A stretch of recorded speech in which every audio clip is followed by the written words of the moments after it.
Daar is 'n baie wonderlike eienskap wat elke deel van die gesin van die Here besit.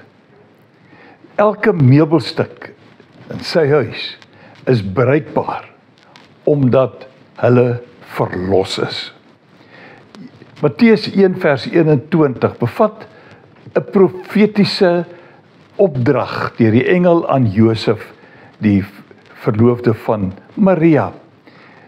Want daar staan, sy sal 'n seun in die wêreld bring en jy moet hom Jesus noem, want dit is hy wat sy volk van hulle sondes sal verlos.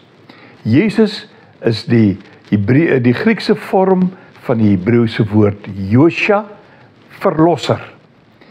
En ek wil graag enkele tekste met jou deel om hierdie wonderbaarlike daad van God aan die mens bietjie meer duidelik te maak. Ek lees 1 Tessalonisense 5 vers 9. God het ons tog nie bestem om gestraf te word nie, maar om deur ons Here Jesus Christus verlos te word. Met ander woorde, as ons nie verlos was nie, sou ons gestraf word. En nou is ons verlos en is daar nie 'n straf wat op ons wag nie. Kolossense 1 vers 14 sê, deur die Seun het ons die verlossing verkry, die vergewing van ons sondes. Wat 'n wonderbaarlike kennis wat ons moet oor onsself het, dat ons verlos is van sonde. Die laaste teks wat ek graag bietjie met jou wil behandel is, of net eintlik maar lees, is Titus 3 vers 5.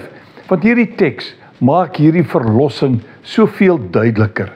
Daar staan, hy, dit is God, het ons nie verlos op grond van iets wat ons vir ons vryspraak gedoen het nie, maar op grond van sy eie ontferming. Dit het hy gedoen deur die wedergeboorte wat die sonde afwas en deur die Heilige Gees wat nuwe lewe gee.